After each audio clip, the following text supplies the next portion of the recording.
All right.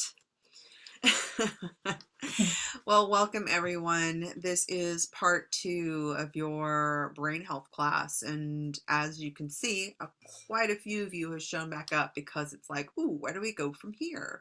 What can we do from here? And I'm excited to hear what Chantal has to share with us as well. And I just want to put a general reminder out there again. I know we had this conversation last week that she's going to give a lot of information, right? And this is not a doomsday end all be all. This isn't oh, I got to do all 50 things she says or I'm not going to be better. No, it is giving you information. And now you have an understanding. Some things are going to land really easy with you. You're going to be like, oh, that's an easy thing to do. Some things you're going to be like, there's no way. Some things you're going to question and wonder, and that's what this is about. And then remember that you have the access to reach out to Chantal personally, as well as work with her on one-on-one if you choose. And that information comes out in your thank you email. For me, I know my perspective was looking at, what was it, dried fruit?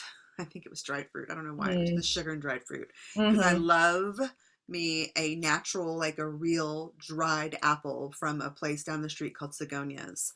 And I didn't buy them today. I didn't buy them today. So that was my contribution. So I would love to have some discussion afterwards, and we're going to open up for that. We're also going to raffle off a book, so make sure you stay in the chat.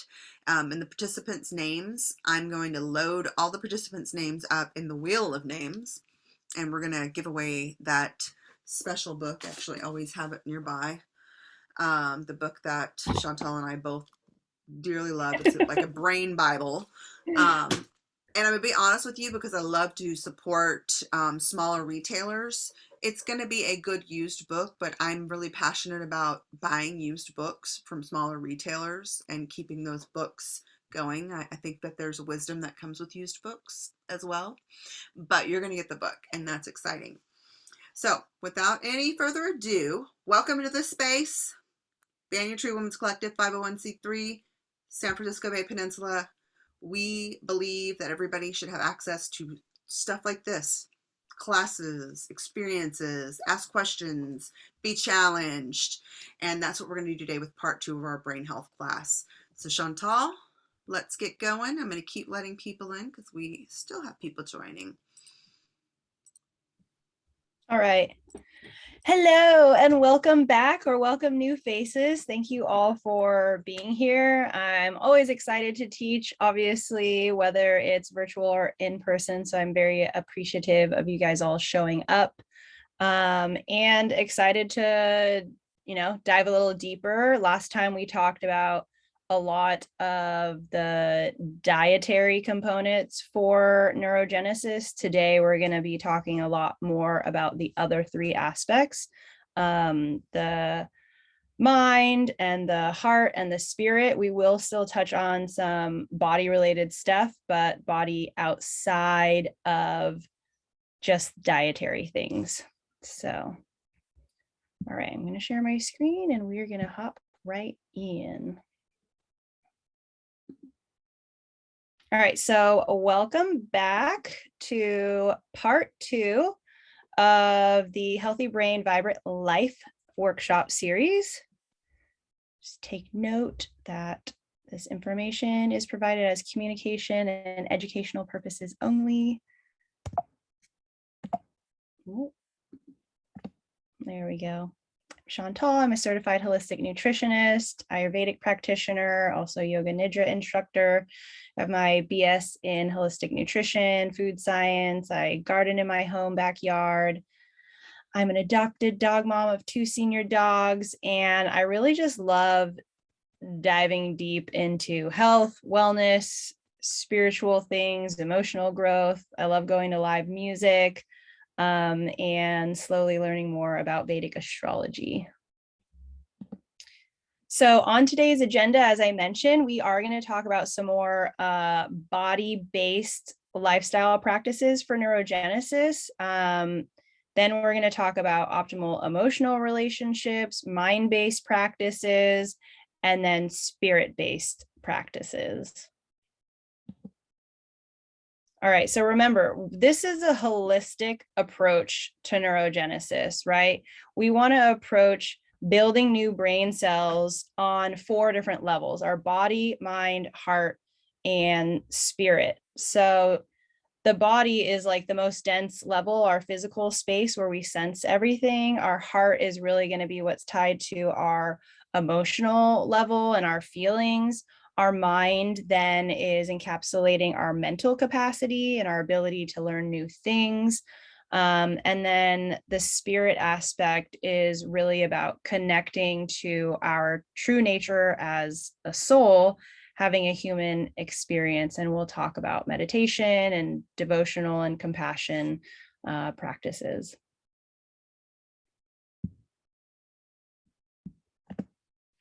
Okay, so the body and the brain. So exercise, specifically aerobic exercise, increases neurogenesis by 4 to 5 times the normal rate. So you can really start anywhere. If you're already like doing a lot of aerobic exercise, awesome. You can start right where you are, and you can work on increasing the time, increasing the frequency, increasing your speed.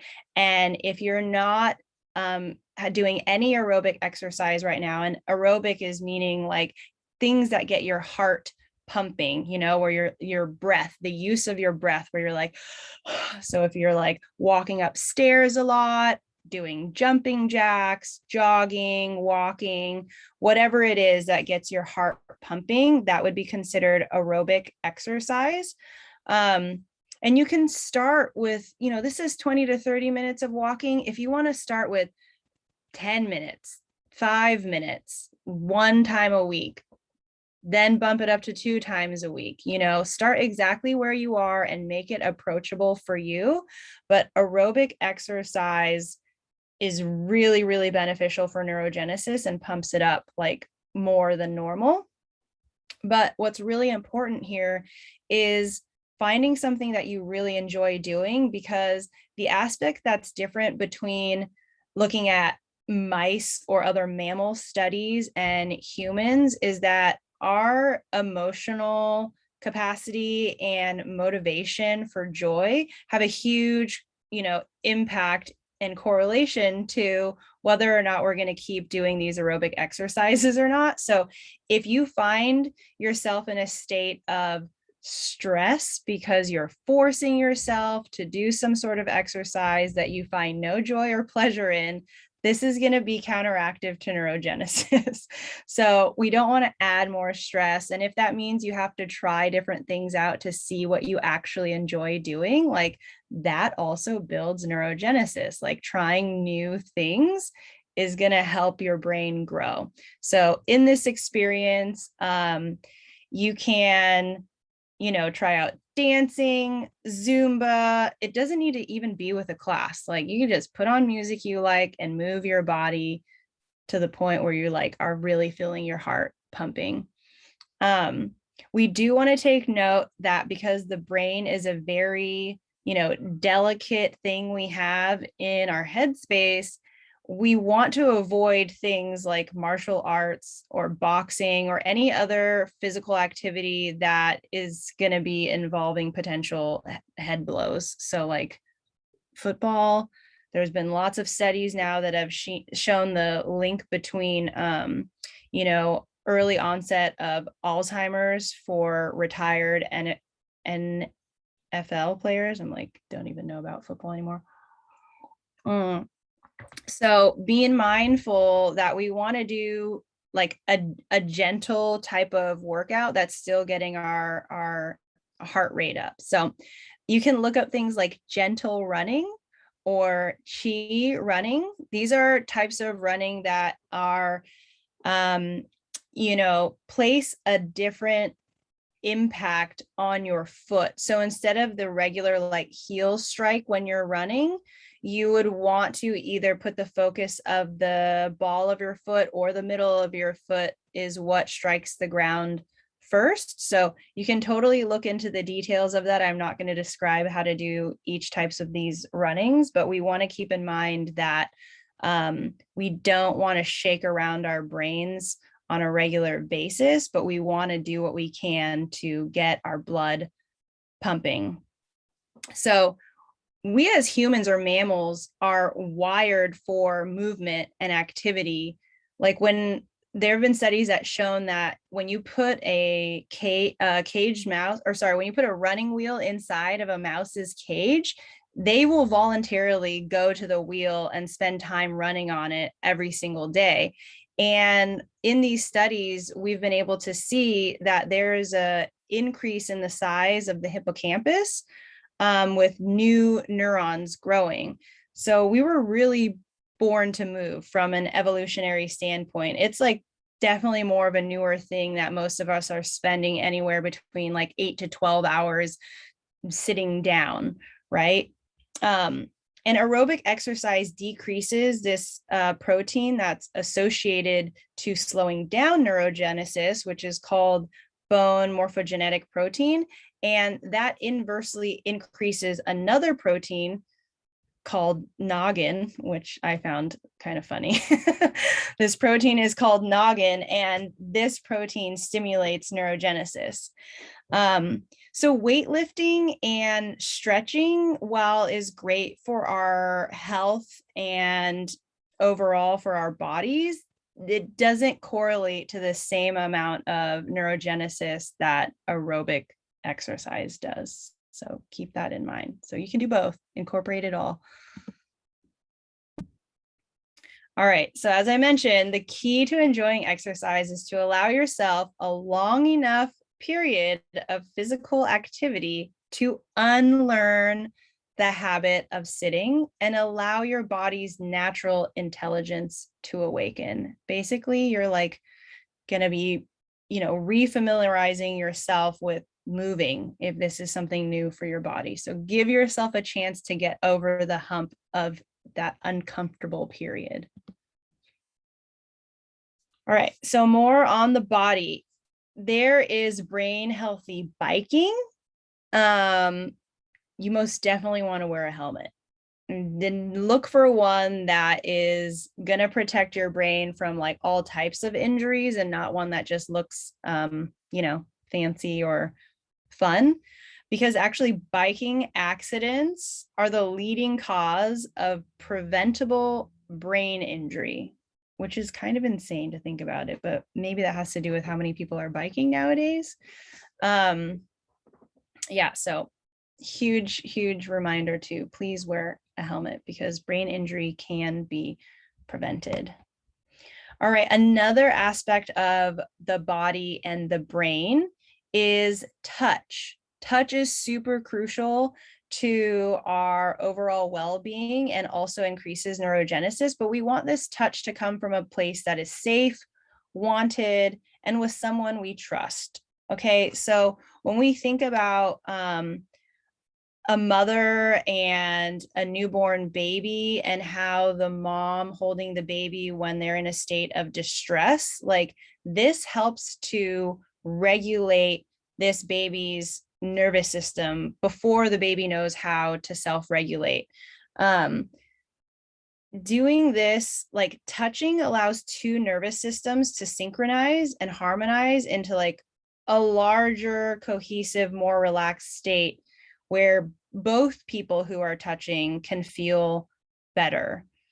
So even after we learn as, toddlers or children and adults to self-regulate, we're humans and we are wired for touch. We still need this touch from other people that we love and trust to regulate our emotions throughout our life. Like think about times where you might be in a stressful situation, but you have a friend nearby or your partner's there, or even your boss or coworker is just like helping to calm the space that you're in, and how much, their presence or words or touch can be, changing the environment that you're in. Like as mammals, this is a really huge, important factor in our lives. And touch also stimulates a hormone called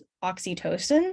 And this is referred to as the love hormone. And this also is related to helping us as humans bond and attach. So you'll hear this word oxytocin come up a few times. It is important to note, though, that there is variation among cultures, like how much people touch. In America, we're actually a very touch-starved nation. So one study found that 75% of Americans reported wanting more hugs and touch, and only 1/3 of people receive no touch at all in their lives, which is like a baby that is never touched or held will die.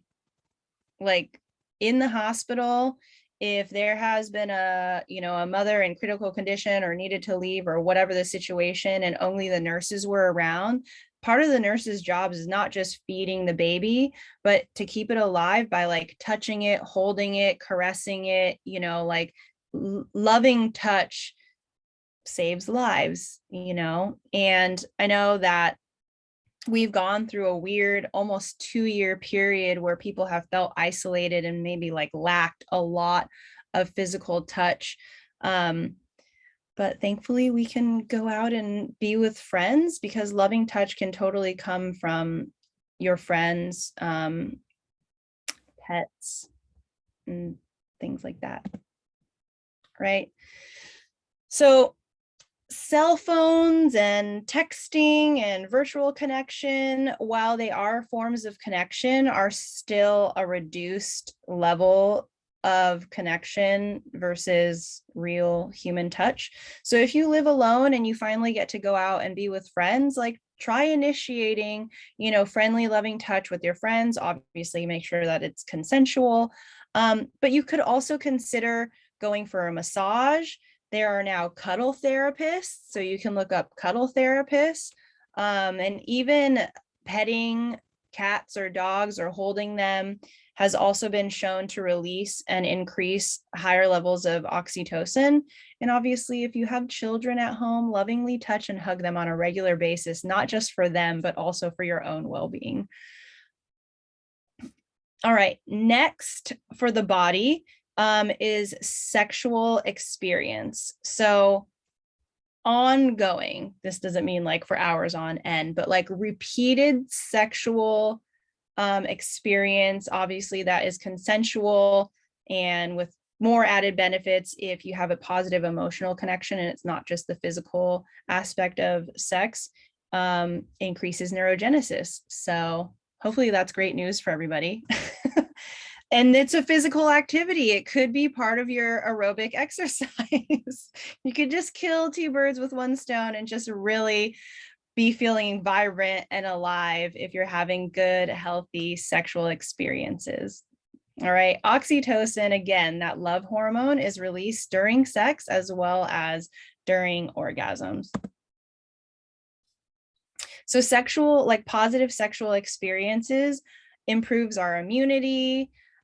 It cuts the risk of heart attack in half in men who have sex like at least 2 times a week or more. It also reduces stress, improves our sleep, it lowers our blood pressure, and you can still have like just simply physical sex between consenting adults, because this will still provide neurogenesis benefits.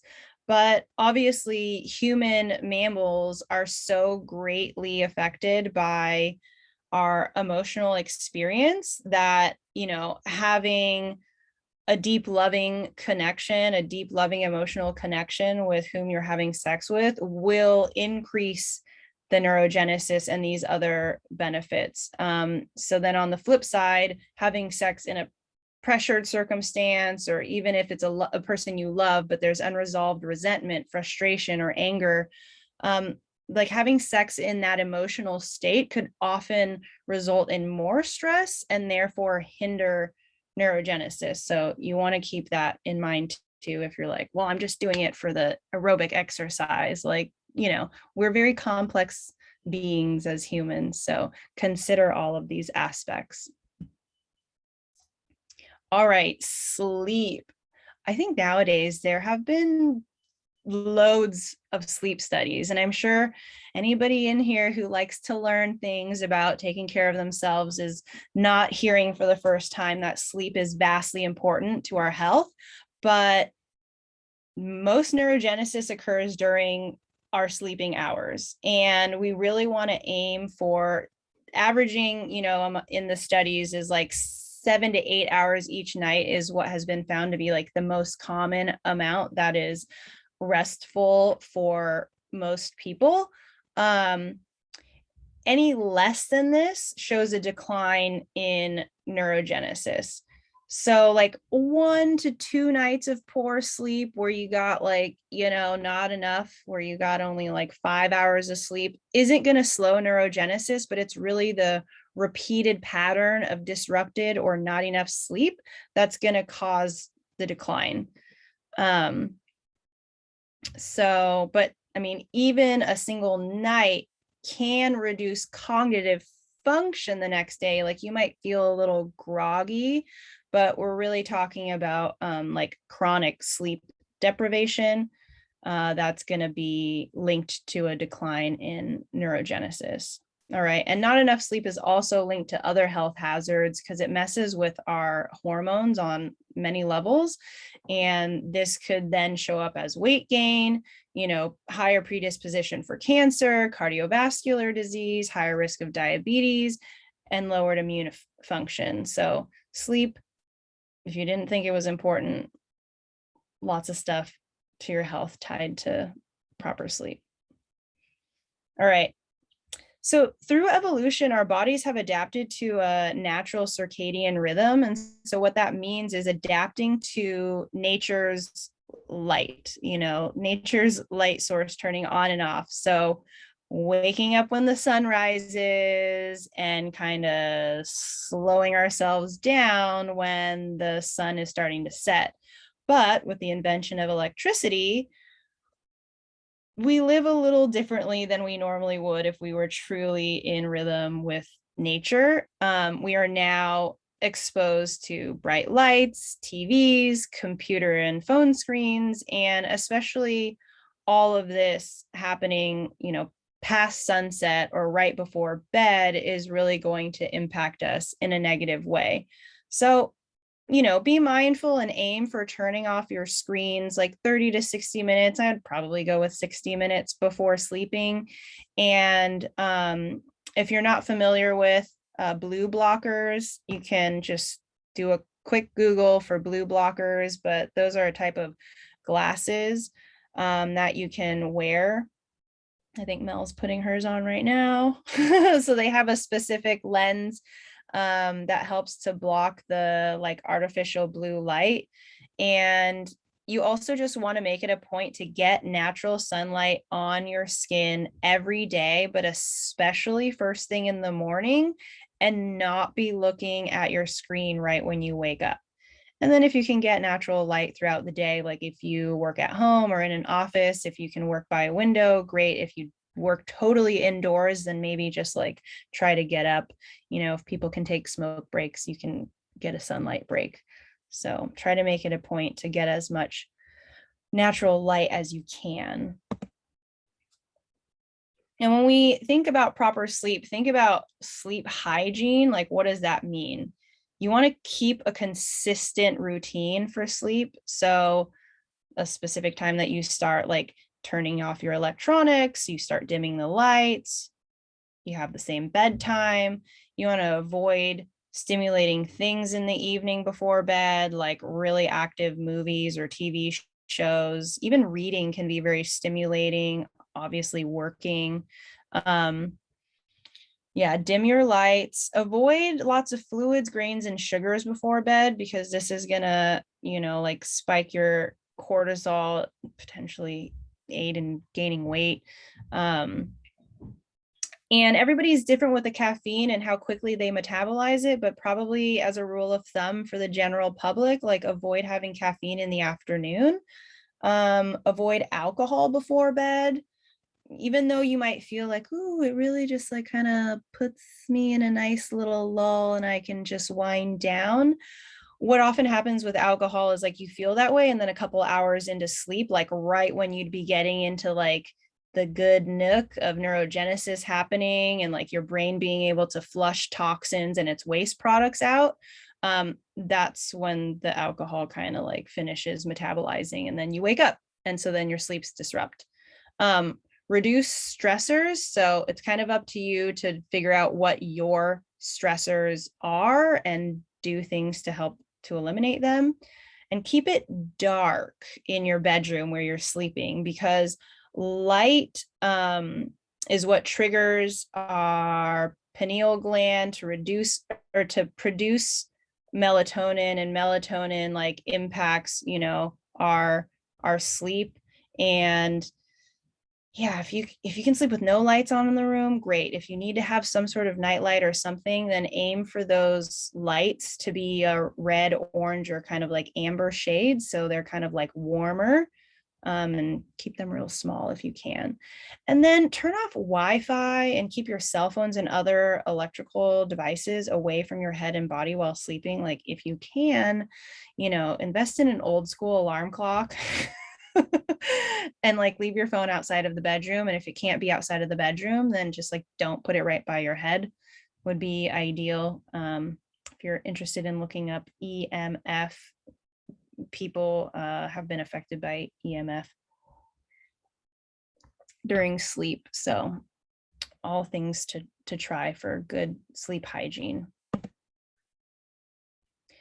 All right, so more on the body. Get out and explore some new places. Do some new things, see some new stuff. Novel, ever-changing environments engage our brain and stimulate neurogenesis, and it also helps with the survival of new neurons, which is like equally important, right? We want to grow new brain cells, but we also need them to survive.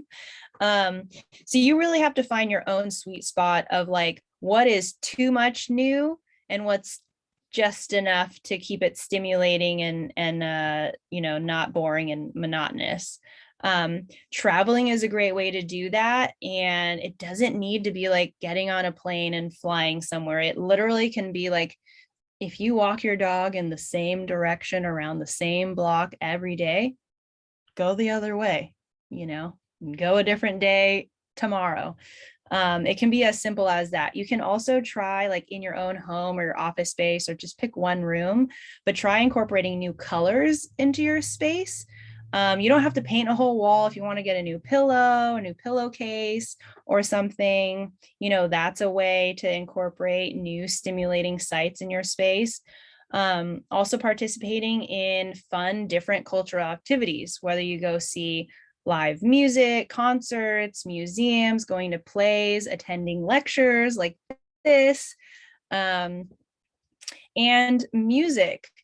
Classical music has definitely had some studies that, you know, are attributed to neurogenesis, as well as natural sounds. So like a babbling brook, running water, like Mel said, you know, the wind outside, the gusting wind help put her to bed and is nice and easeful for her. But nature sounds are really great. If you can have real nature sounds, great. If you can't, you can totally download stuff. But also more important to notice, to take note of, is that silence is golden. There's a lot to be said about what can happen in our brain in creating a healthy state amidst silence. Because if you think about it, we're pretty stimulated all the time. If you're talking to people, or if you're working and you have music on, you know, if you have a show in the background, or you're like washing the dishes with a podcast, like when do you ever get it to just be quiet? So if you take time to actually like be in silence, that's also really beneficial for our brain health. All right. So we talked about taking a different route when you're walking your dogs, getting outside. Super beneficial for neurogenesis. Our brains are made to thrive in nature. Nature is healing for anxiety, depression, ADHD, and many other symptoms. So walking in nature has been shown to reduce our stress hormones and increase DHEA. And this is a hormone that stimulates neurogenesis. I know it's fall and it's moving into winter. And if you happen to live in a place that seasonal affective depression is a real thing, because this is a real thing, you can look into light therapy. There are definitely units that you can buy to have in your house that can put like light on you, that can help during these seasons of, more regular darkness. So but if you're in a space that does still get some light during fall and winter, stay close to a window, because even looking out of it is better than not. Like if you can't get outside, if it's snowing or it's raining or whatever. And then you can also go the route of bringing nature inside, whether that's in the form of bringing fresh flowers in or plants, any of that stuff. Like all of that is going to help. Even looking at a picture of nature is helpful, because there is, the stimulation that happens in your mind when you're just even looking at a photo of nature that is still brain healthy. So lots of way that we can engage with nature, even if you can't literally get outside, although that would be the best. Okay, moving on to the heart and the brain. So we want positive emotional stimulation. Neurogenesis is ignited when we feel good. Okay, chronic negative emotional states and negative relationships have been shown to decrease neurogenesis and also decrease or shrink the size of our hippocampus. So severe repeated stress, like this chronic stress, is what will kill new brain cells. And so our brand new brain cells, our newly formed neurons, are the ones that are most susceptible to stress, and our emotional state of well-being is really important for us. So a single moment of emotional upset, like being humiliated or bullied, isn't going to shrink our hippocampus, but it's that, again, that repeated chronic stress. So we really want to think about, like, who are we engaging with on a regular basis? And are these emotional experiences with these people, do they make me feel good? Do they bring joy and happiness more often than not? So there's these studies that were done in experiment 1. There was a mouse that was put with another friendly mouse, and in the cage, they were able to play, mate, explore, run around, and then we saw neurogenesis shoot up dramatically. And that's also correlated to higher immune function, lower blood pressure, reduced heart disease. And then in experiment 2, this mouse was put with a bully mouse who would pin it down, bite it, was just super dominant and overly aggressive. And then that other mouse was super stressed out. And because of this stress, like this repeated stress over and over, it got intense anxiety. It started to shut down and became depressed. And then we saw slowed neurogenesis, and it also became like incredibly lethargic, almost kind of like giving up. In another study, we saw a solitary male monkey, and then he was put in a situation of some mild shock that gave him a little bit of cortisol, a little bit of the stress response. So his stress hormone rose, and then inherently neurogenesis will drop. But then he was given like 2 other monkeys from his troop, and this stress level and his blood pressure dropped quickly, and his emotional resilience was boosted and restored just because he had 2 buddies with him, even though he was still experiencing some of those mild shocks. All right. So this kind of goes to show like how just having, somebody that makes you feel good and safe can really impact like your well-being. And then there was another study done where a solitary male monkey was, instead of being with friends, he was put with a monkey from another troop, essentially a stranger to him, and his stress really soared more than when he was alone and having these mild shocks of stress. And then he ended up becoming very anxious. His blood pressure rose and his neurogenesis was shown to decrease. So really we can see, I know these are not human experiments, but these are mammals and there's a lot of correlation between us and them. So, we are wired for connection, and who we surround ourselves with really impact like how we're doing and feeling and how we can deal with stress. So keep those sweet, loving people around. All right, the mind. We want to stay stimulated. We want to learn new things. Like when the mind is stimulated, neurogenesis increases. And we want to think about building what is referred to as our cognitive reserve. And we can do this with multiple things by reading, problem solving, writing, like as much as possible. So that writing includes like, blog posts, journaling to yourself, like writing on Facebook, commenting on pages, teaching, higher education. And higher education doesn't need to mean like, going back to school for your master's. Like it doesn't need to be some institutionalized learning in that form. Like even this, like you're exercising your brain and your mind right now. You're like continuing to learn and you're like creating new synapses, right? You're building more gray matter. And also engaging in professional or complex work. So studies have found that higher cognitive reserve is correlated to higher brain weights and more neurons and more complex connections between different areas of the brain.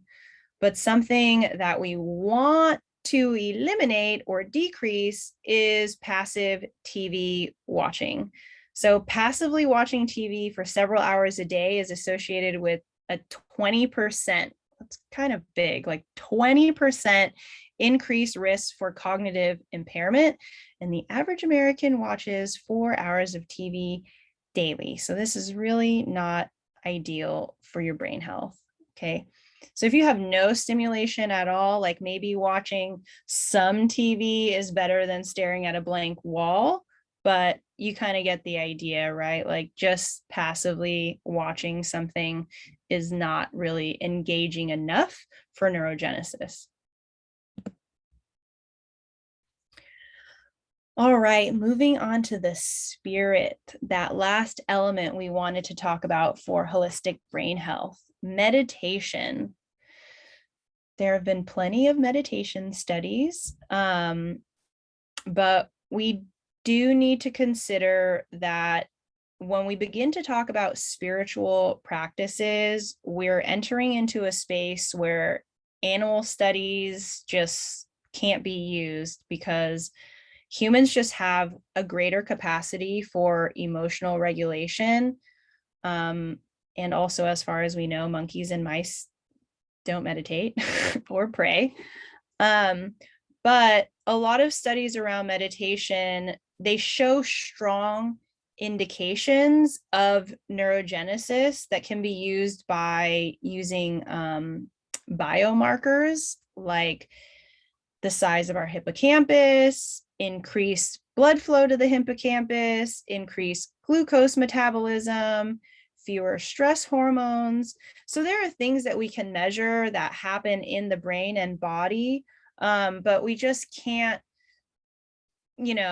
do these studies on a human, kill them, slice their brain open, and then evaluate everything. It's not great that we do this to animals, but, so kind of keep these things in mind when you're learning about or reading about meditation studies, okay?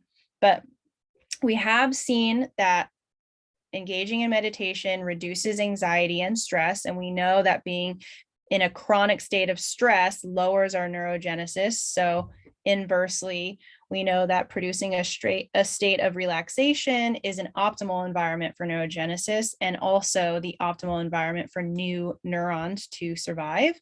Meditation also reduces glucocorticoid and other stress hormones and increases melatonin and boosts our immune system function. And it also increases the size of our hippocampus.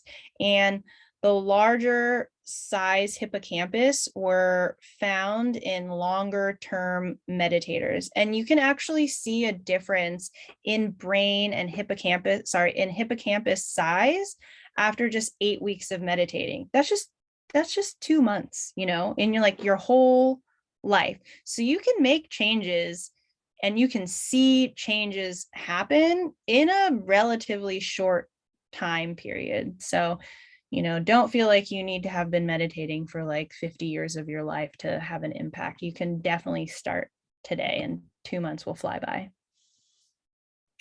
All right, more on mindfulness. So mindfulness is the practice of being here and now, the act of being fully present, which if you think about it, sounds easy and is not at the same time. So you can practice mindfulness meditation by either, there are several methods of doing mindfulness meditation, but you can aim for focusing on your breath or focusing your attention on feelings or thoughts and then just letting them pass. And when you focus on your breath, you could get distracted. And as you get distracted and you notice you're distracted and having other thoughts, then you just come back to your breath.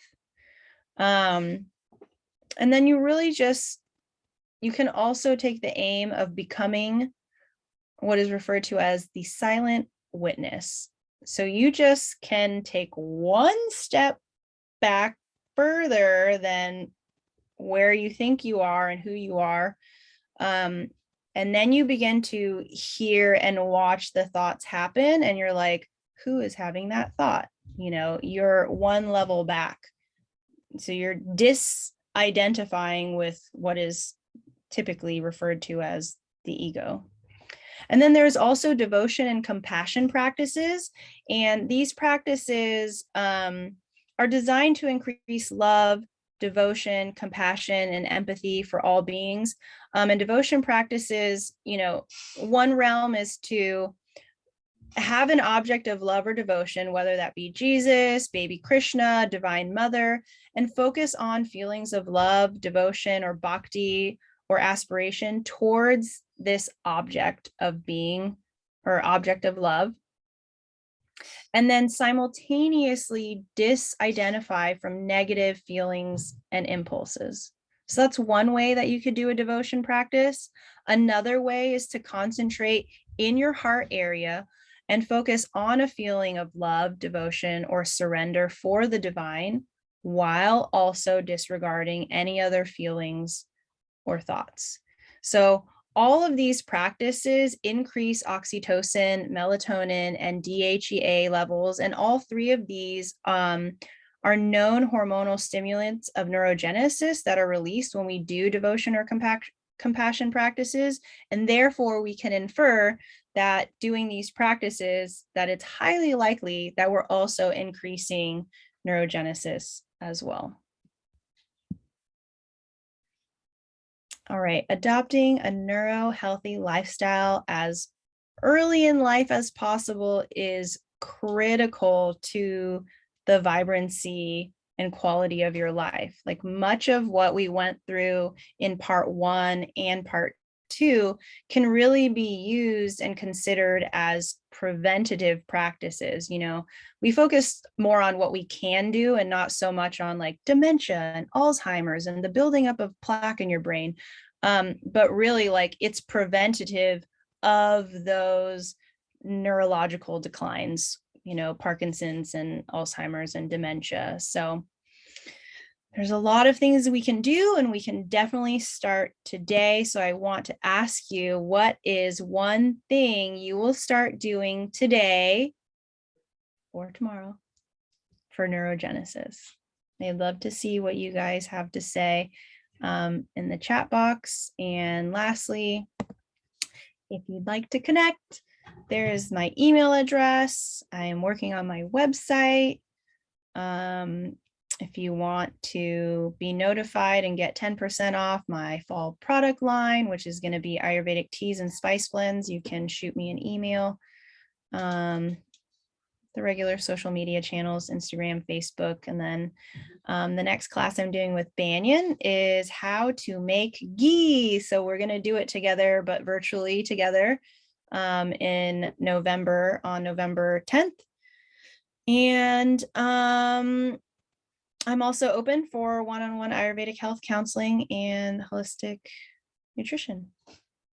So that was it for part 2 of our Healthy Brain, Vibrant Life. I know I went through a lot of information, but as Mel mentioned, someone's going to win a book. Yes. So if you can stop your share, I'll get my share on. And I've got everybody's names lined up in here. Let me see. Share my screen. There we go. You'll get to see all the different things I'm working on. I have no shame in this. Okay.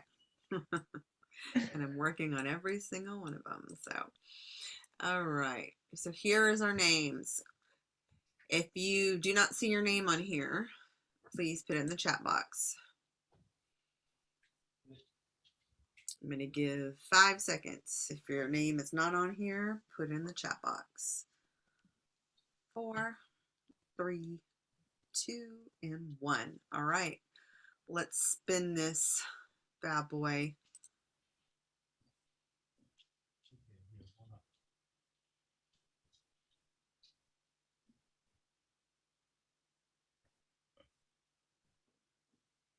Jennifer. All right. So Jennifer, what I need for you to do is to email me, melissa@banyanwomen.org. Email me your information, please. And then Jennifer, can you just do in the chat box that you heard me? And let's see. There's Ruby congratulating. Jennifer. Give it a second. Bum-ba-dum-ba-dum-ba-dum. Let's see. Yes, made my night. Fantastic. Good. So email me and we'll get that over to you. And then we do have some questions in here, Chantal. So I'm going to back this thing up real quick. So part 1 will be posted on YouTube. Give us until tomorrow, please. And that'll be up. Is reading allowed before sleeping? Allowed. So I know I'm anything's allowed, really. Like, this is your life, right? like Mel said in the beginning, and if you missed it, like, this is information that I'm sharing with you. This is not me telling you you have to do all of these things right now or else. Like, I am a information sharer, and really and truly, you have to evaluate and determine, like, what is stimulating to you, what is stressful to you. And if you find that reading at night helps you wind down, maybe just don't choose a book that is very stimulating, or like maybe it's a pleasure book and not like you're trying to learn too much. Right. Because you do want to put yourself in a state of relaxation so that you can wind down for bed. And obviously, if you're reading, you need the lights to be on so that you can read well. So it's like there's a combination of things. Really, if you like to read at night, I would just say, just don't read and then turn off the light and go to bed. Perhaps you move the reading up a little more into your evening and stop 30 minutes before bed so you can get those lights off and you can take the glasses off and turn the lights down and things like that. Right. And then So, your choice of light bulb too is really important, and your yeah. lighting fixture. So those are ideal things as well. And audiobooks are great too. It's another wonderful Yeah. thing. That's another, yeah. A question was asked about self pleasure because there was a lot of talk about with partners, and so I Yeah. did put some stuff in the chat for that. But Yeah, I that love is a that. question. Yeah, thanks for putting that, Mel. I'm definitely not an expert on research studies for self-pleasure, but I do think that it is vastly important for us to all know ourselves and what we need and desire. Because if we don't know our own needs and desires, there's no way for us to be able to communicate this with others. So if you first need to explore and know yourself. So I think that that's really important. Now, I don't know what the correlation to neurogenesis is because we Actually, talked about women. touch. This is a hot topic for me, Okay. especially for women in menopause or postmenopausal. So yeah, self pleasure is it's medicine, and there's many levels to that. Is we here's the one thing, when you're hearing like a man can reduce his heart risk by having sex twice a week. Well, we can actually do a whole lot of neurogenesis with self pleasure and masturbation, where they tend to get a little carried away with it, and it's more stress. So it's more pleasure for us, and there's studies on this. So masturbate away, and also that helps you understand like what feels good to your body, especially Mhm. as you're aging and things are changing. The Yeah. same things are not going to feel the same way, and if you don't know your triggers and where your sweet spots are, how are you expecting anybody else to know? So there's a lot of health benefits to it, and there's a whole bunch of research. So I did put a PubMed article that was really great that I like in the chat. So read that, enjoy yourself, get some good toys, have fun. Yeah. Um, Thank you, Mel. this was a good question from Vanessa. What about learning or practicing another language? And I think that was around like things that aren't too stressful, um, and Mhm. of course stimulating the brain. Yeah, so learning another language and basically like learning new things, these novel experiences and like just learning, continued learning, like coming to presentations and workshops like this are definitely helpful for neurogenesis. So that would definitely fall into the category of helping your overall brain health and stimulating your mind and building new neurons. Yeah, and if it's something you want to do, if you're like, if you Yeah. lied on your resume and said that you spoke a language that you didn't speak and you're trying to learn it under pressure, that's probably not the same. But if you actually like you're about to go to Europe and you want to be able to speak, French, and like that's pleasurable to you, so that's completely different. Very different from trying to pass a test at school, or yeah, lying on your resume or something. Yeah.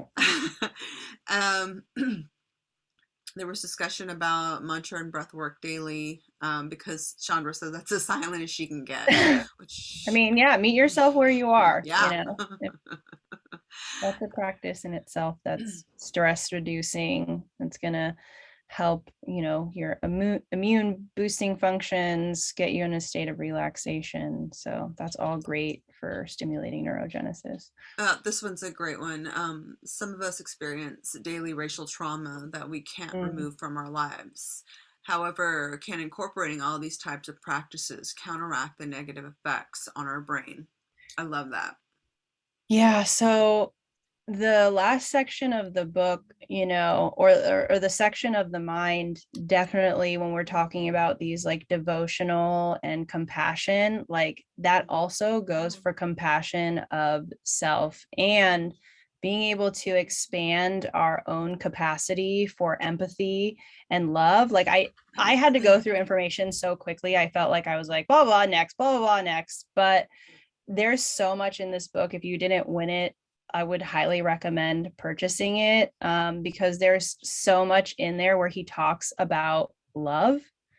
Um, and that isn't just for others. And, the capacity to have a love for yourselves, and then to also recognize that like the people outside of you are also you. It's just like it's a hard practice, like experiencing racial trauma daily is real, and I don't want to spiritually bypass it by like, oh, you just and it'll go away. But there is a reality to like realizing that you are only in control of how you respond, and getting to a place where like you have love and empathy for yourself and for others, and that you're coming from a place where you're responding and not reacting. Because if you're constantly in a state where like you're resenting the other person, or you're triggered to anger, like those emotional states are like very detrimental to your overall well-being. And really like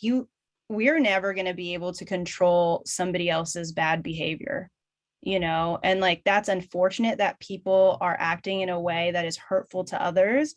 And there's a lot of social justice and equality issues that need to be handled on a larger scale. But from an individual aspect, like, we're only in control of ourselves. And I think one way to take care of ourselves is to understand like, practicing peace and calm within, so that we aren't constantly, living in a state of reaction Yeah. to somebody else.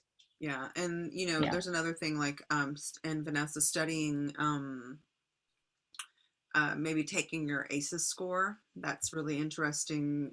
You can do an ACEs score, ACES, and get what your score is. And there's a lot of information around that, and that's heavily based on trauma and childhood trauma. Um, there's all sorts of different therapies, like CAP therapy, psychedelic therapy, that really allow you to get in certain parts of your brain where those traumas are. And then my wife had sent me something, and I'll try to post it on our Banyan Instagram. It was a talk about illicit memories, and um, that was moving to me. I warn you, I made the mistake of trying to drive to class, teach class, and listening to it. And in about 10 minutes, I had to pull over because I was bawling. But there's some powerful stuff in there around this type of trauma. So, and I'm happy to share it if you want to email me privately. Thank you for that, Vanessa. Yeah. Let's Thank see. you. Paige, is there a difference between passive and active TV watching? I would say that I mean, I would say passive TV watching could also be equated to like mindless, like you're not engaged, it's just on, you're not really paying attention. It's just sort of like a distracting thing so that you can be distracted from potentially doing something else. I think active TV watching could be more like you are engaged and paying attention, and perhaps even like, you know, you're feeling the emotions that are going on in the show. But then that kind of, depends on what you're watching, what's making you feel a little like too anxious, stressed out, like, oh, like if you're just so much suspense or so much anger, so much fighting, um so I would, yeah, kind of take note of what you're choosing to watch and how that's making you feel. But passive, I would take to understand as like, it's mindless, you're not really engaged, it's just a screen that's on. Background noise. All right. I see some questions about the sex article and the name of the author in the book. And here's what I'm going to do is I'm going to email this stuff to everyone that's on here. So I'll send an email out with a lot of these links. And if you have any additional questions, please feel free to reach out because we want to be there to support you. Does anybody have any last questions before we close out? No, I just want to say thank you. This is a really, not only thank you, Chantal, this is some really good information that gets you thinking. but I want to thank the community for the questions and the Mhm. honesty and being candid and being vulnerable. This is what it's about, when we can all walk away with something else that we really want to dig deeper into, or maybe a perspective we didn't have before. So thank you, everyone. Please take care of yourselves. Please sign up for additional classes. If you are trying to take level 1 Reiki certification, the deadline to turn your agreement form in is on the 26th. That's Tuesday. So if you're going to join, read that agreement form. If you're like, Mel, I didn't get that email me and I'll send it to you. But I sent it out to everyone that was on there. I know we got a few people that are on there right now. And then next Wednesday, you'll probably receive something that's like, okay, you're in, let's go. All right, everyone, please take care of yourselves. Take care of your loved ones. Take care of strangers, because we're all in this together. Look forward to seeing you soon. Thank you all so much. Thanks, Thank Bye. you. Banyan. Thank you, Thank Gong. you. Thank Love you. Yeah. you. Love you too. Bye. Bye. Bye. Bye. Good job. Good job. Very good job. Thank you so much. Thank you. I need to